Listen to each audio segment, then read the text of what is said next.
Bonjour, bienvenue dans ce nouvel épisode du podcast Minute du lundi. Je voyais dans un récent sondage sur LinkedIn sur la compétence essentielle pour manager en 2022 apparaître ex aequo parmi les propositions, rendre autonome et responsable et décider dans un contexte incertain. Bien avant le pilotage des priorités et l'animation d'équipes hybrides. J'ai réalisé combien l'évolution rapide du contexte nous fait revoir nos priorités, combien il est à la fois difficile et essentiel pour les managers et dirigeants d'ancrer dès à présent de nouvelles pratiques fondamentales, dont décider dans un contexte incertain fait partie. J'ai réalisé aussi combien il était important que nous partagions nos pratiques, nos expériences pour aller plus vite, ce à quoi je me réjouis de participer avec l'épisode d'aujourd'hui. Alors savoir décider dans un contexte incertain me paraît effectivement aujourd'hui fondamental. Parce que le contexte a tendance à figer les décisions. Or, comme le dit si bien Olivier Barr dans son ouvrage « Like ton job », une demi-décision, c'est égal au bordel au carré. Et je dirais même que derrière savoir décider en contexte incertain, il y a deux choses en fait. C'est à la fois de savoir décider, mais aussi de comprendre comment se prennent nos décisions pour amener à décider les autres à décider en fait quand c'est pas nous qui avons le pouvoir de décision. Mais je reviendrai plus tard sur ce deuxième point qui est comprendre comment nous prenons nos décisions, parce que c'est un thème à développer à part entière et qui est d'ailleurs développé dans la thématique mieux communiquer pour manager juste du programme de l'entreprise de demain. Donc je vais m'intéresser ici sur comment décider dans un contexte incertain. Je vais vous proposer encore une fois quelques pistes d'action et de réflexion qui sont des propositions, pas des vérités. Il n'y a pas de vérité, mais alors en incertitude, il y en a encore un peu moins. Et je serais ravie d'échanger avec vous là-dessus. Je vais pour cela m'appuyer sur les propos de Philippe Silberzahn, qui est récemment intervenu dans ce podcast, et plus précisément de son dernier ouvrage Bienvenue en incertitude. Je reprendrai aussi des notions développées toujours sur ce podcast avec Mathieu Langlois, mais qu'il a aussi développé dans la thématique fédérer des équipes dans des situations complexes et incertaines au sein du programme L'entreprise de demain. Et je reprendrai aussi des échanges qu'on a eus avec Pierre-Yves Antras, dirigeant de Haute-Savoie Habitat, dans les épisodes 7 et 8 de la saison 3 du podcast, qui était libérer son entreprise puis animer son collectif. Alors, pour commencer ces pistes, je vous propose de définir l'incertitude. Je vais reprendre la définition proposée par Philippe Silberzahn. Pour lui, l'incertitude, c'est l'absence d'information.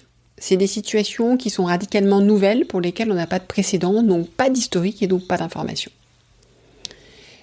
Philippe nous explique d'ailleurs qu'on a bâti nos habitudes de décision sur un paradigme prédictif. Or, aujourd'hui, il est extrêmement fragile. Donc on peut peut-être pas tout à fait se passer de ce paradigme, mais on peut plus non plus se baser que sur la prédiction. Parce que beaucoup de ce qu'on aura prédit sera faux. Et l'important va être la façon dont on va y réagir. Donc, il nous faut intégrer d'autres paradigmes et faire évoluer notre posture. Donc, je vais vous proposer 7 points pour ça. 1. Je vous propose de percevoir l'incertitude comme une opportunité. L'incertitude, ça permet de découvrir de nouveaux chemins, de nouvelles offres, de nouveaux talents, de nouvelles possibilités qui se révèlent dans ces moments-là. Les leaders, notamment, se révèlent beaucoup dans la crise, dans l'incertitude, et ils peuvent venir de n'importe où, de partout. Mathieu Langlois a d'ailleurs consacré une étape entière du programme sur l'importance de ces leaders et de pouvoir laisser émerger les leaders un peu partout. Et puis surtout, comment le faire. Car si c'est une opportunité, autant qu'elle se révèle. La deuxième chose, donc la première c'était prévoir l'incertitude comme une opportunité, percevoir. Je remettais prévoir, c'est un lapsus. La deuxième, c'est accepter que l'on ne contrôle pas tout.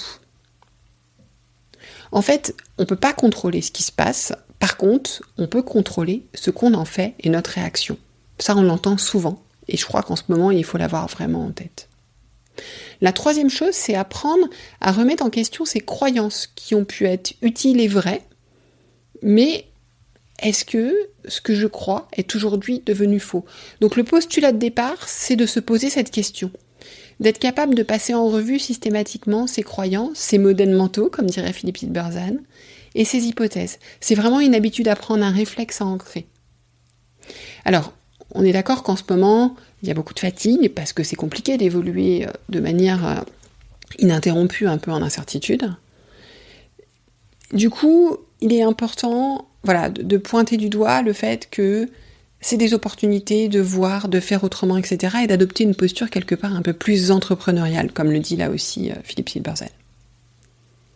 Le 4e point, c'est accepter de ne pas savoir, d'avoir besoin de l'avis d'autres. Et je vais reprendre les termes de Pierre-Yves Antras, d'éclairer nos décisions. Pierre-Yves Antras explique dans sa démarche d'entreprise libérée combien les managers restent décideurs, mais combien il est important qu'ils passent du temps à éclairer leurs décisions.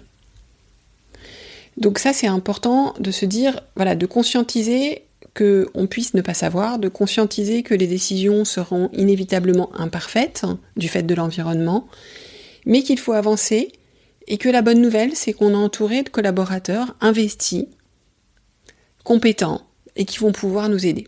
Et bien pour ça, c'est le 5e point, il va falloir créer les conditions de l'intelligence collective et de la confiance. On doit inciter, orienter l'initiative, créer les conditions d'expression maximale, créer la confiance au sein de l'équipe, développer l'engagement collectif pour à la fois favoriser l'expression, mais aussi l'adaptabilité permanente. Et c'est comme ça que l'équipe va pouvoir anticiper les imprévus, prendre les bonnes décisions quand elles se présentent, accepter de prendre les mauvaises, on va y revenir. Donc on voit que la création du collectif, l'activation de l'intelligence collective sont primordiales pour que la prise de décision fonctionne dans la certitude. Du coup, ça veut dire aussi de valoriser le courage de se positionner, parce que c'est pas toujours facile de se positionner quand on n'a pas une culture où on a l'habitude de prendre la parole. Et ça, c'est des pratiques sur lesquelles Claire Bonenfant et moi-même, on revient dans la thématique « Faire évoluer vos pratiques managériales et activer l'intelligence collective » du programme d'entreprise de demain. La 6e, vous l'avez un peu senti venir, c'est accepter et reconnaître le risque d'erreur de mauvaises décisions. Donc, il faut faire confiance aux collaborateurs, mais il faut accepter aussi qu'on puisse collectivement se tromper. Point important, je ne l'ai pas dit tout à l'heure, et ça c'est un point que souligne Pierre-Yves Antras dans son entreprise, le manager reste décideur final. L'idée c'est d'éclairer sa décision. Et c'est ça l'intelligence collective, ce n'est pas un consensus mou. On éclaire une décision, on réfléchit, mais à un moment donné quelqu'un décide. Par contre, on accepte et on reconnaît qu'on peut se tromper. On accepte aussi que les équipes puissent adapter les décisions aux réalités du terrain quand on s'est trompé, dans le respect de la stratégie globale, des valeurs de l'entreprise, bien évidemment. On accepte d'avoir du feedback sur ces décisions qui sont erronées et de progresser. Le dernier point, le 7e, que je voulais vous proposer, c'est de développer une culture de l'incertitude et de l'exigence. Donc c'est faire évoluer votre culture pour entrer un petit peu dans ce mode-là, concevoir donc des organisations et des systèmes qui sont adaptables rapidement à l'inattendu, mais dans lequel on va beaucoup se préparer. Et du coup, on va développer une certaine exigence autour de cette préparation, de cet engagement collectif. Et en fait, paradoxalement, tout ce que je viens de vous dire sont des éléments extrêmement fédérateurs pour les équipes.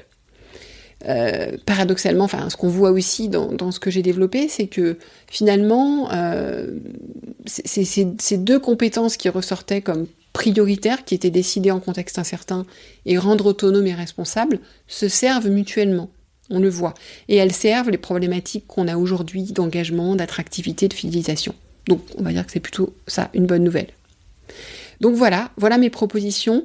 Alors, je me faisais la remarque en vous racontant tout ça, que j'ai parfois l'impression de beaucoup vous parler du programme de l'entreprise de demain. Mais en fait, je réalise aussi combien le choix des thématiques 2022 fait écho à vos besoins, vous dirigeants et managers. Voilà. Et puis, maintenant, j'attends vos propositions à vous, vos expériences, comment décider dans un contexte incertain. Dites-le moi par email ou en mot de passe sur LinkedIn, échangeons, confrontons, progressons ensemble. Et sur ce, je vous souhaite une excellente semaine. À bientôt! Et j'allais oublier, si l'épisode vous a plu, faites-le savoir, notez le podcast, diffusez, ça m'aide, ça permet à d'autres personnes d'en profiter.